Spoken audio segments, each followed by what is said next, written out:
ከውጭ የሚገቡ ምርቶችን በሀገር ውስጥ ለመተካት ባለፉት 9 ወራት በተሰራው ስራ 1.6 ቢሊዮን ዶላር የውጭ ምንዛሪ ማዳን መቻሉን የኢትዮጵያ ኢንተርፕራይዝ ልማት አስታውቋል።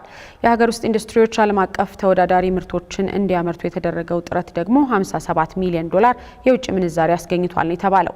ይህ ሲባል የሰማነው የኢትዮጵያ ኢንተርፕራይዝ ልማት በ2017 በጀት ዓመት ያለፉት 9 ወራት ሰራኋቸው ያላቸውን ስራዎች ለመገናኛ ብዙሃን ባሳወቀበት መድረክ ሲሆን በእነዚህ ጊዜያት በተቋቁሙ አዳዲስ ኢንተርፕራይዞች ለ151 ሺህ ዜጎች የስራ ዕድል እንደተፈጠረ አስታውቋል። ከተቋቋመ 83 ዓመታትን ያስቆጠረውና በተለያዩ ስያሜዎች ሲጠራ የነበረው የኢትዮጵያ ኢንተርፕራይዝ ልማት በ2015 ዓ.ም በሚኒስትሮች ምክር ቤት የማቋቋሚያ አዋጅ ጸድቆ የአሁኑ ስያሜና የስራ ድርሻውን ይዟል። የአምራች ኢንተርፕራይዝ ዘርፉን ለመደገፍ የፋይናንስና የመሳሪያ አቅርቦትን፣ የቴክኖሎጂና የምክር አገልግሎትን፣ የማምረቻ ቦታና ሌሎች አስፈላጊ ግብዓቶችን በማቅረብ አመቺ ከባቢ መፍጠር ደግሞ ከተቋቋመባቸው ተግባራት መካከል ይገኙበታል። ይህ ተቋም በትላንትናው ዕለት በ2017 በጀት ዓመት 9 ወራት በሰራኋቸው ስራዎች 2752 አዳዲስ ኢንዱስትሪዎችን ማቋቋም ችያለሁ ሲል አስታውቋል። ባለፉት 9 ወራት 151 ሺህ በላይ ዜጎች የስራ ዕድል አዳዲስ የስራ ዕድል እንዲያገኙ ማድረግ ተችሏል። እንደሚታወቀው በሀገራችን አንዱ ችግር የሆነው የስራ አጥነት ችግር ነው። ይህንን የስራ አጥነት ችግር በመሰረታዊነት መቅረፍ የሚቻለው ከግብርናው ባሻገር የግብርናውን ምርት ተቀብሎ አዳዲስ እሴት የሚፈጥሩ ኢንዱስትሪዎችን በማስፋፋት አንዱ የማኑፋክቸሪንግ ዘርፍ ትልቁ አስተዋጽኦ አዳዲስ ዜጎች የስራ ዕድል እንዲያገኙ በማድረግ ረገድ ትልቅ አስተዋጽኦ የሚያበረክት ዘርፍ ነው። በእነዚህ አዳዲስ ኢንተርፕራይዞችም ሆነ በነባሮቹ ከውጭ የሚገቡ ምርቶችን በሀገር ውስጥ ለመተካት በተሰራው ስራ 1.6 ቢሊዮን ዶላር የውጭ ምንዛሪ ማዳን መቻሉን ምክትል ዳይሬክተሩ የ9 ወራት ሪፖርቱን ባቀረቡበት ወቅት ተናግረዋል። ከውጭ ቢመጡ ከፍተኛ ዶላር የሚያስወጡን የነበሩ ምርቶችን በሀገር ውስጥ በመተካት 1.6 ቢሊዮን ብር ዶላር ያዳን እንደሆነ በ9 ወር አፈጻጸማችን በዝርዝር ለመገምገም ሞክረናል።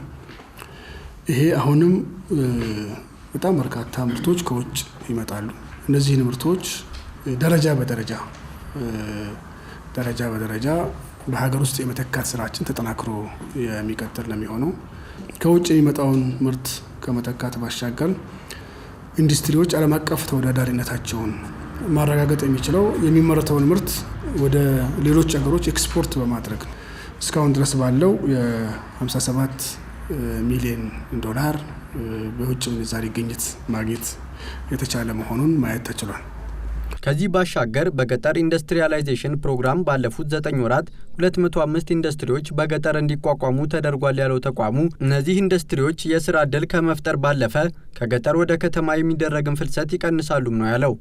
የገጠር ኢንዱስትሪያላይዜሽን በተለይም የግብርናው ምርት የተሻለ ዋጋ የተሻለ ቫልዩ እንዲያገኝ በማድረግ ረገድ ሰፊ አቅም የሚፈጥር ነው። ከዚህም ባሻገር ሎካል ምርቶች በማቀነባበር ለአካባቢው ህብረተሰብ ለአካባቢው ሸማች በአቅራቢያው በተመጣጣኝ ዋጋ ምርቶችን እንዲያገኝ በማድረግ ረገድም ሰፊ እድል ያለ መሆኑን ታሳቢ በማድረግ የገጠር ኢንዱስትሪያላይዜሽን ስር እንዲሰድ ማድረግ መሰረት እንዲይዝ ማድረግ ከተቻለ ለዜጎቻችን ትልቅ የስራ ዕድል ከመፍጠርን ባሻገር በስራ የተሰማሩትም ፕሮዳክቲቭ እንዲሆኑ ገቢያቸውም ዳይቨርሲፋይ እንዲሆን በገጠር ያለው የኑሮ ስታንዳርድም እንዲሻሻል በማድረግ ረገድ ትልቅ አስተዋጽኦ የሚያደርግ ነው።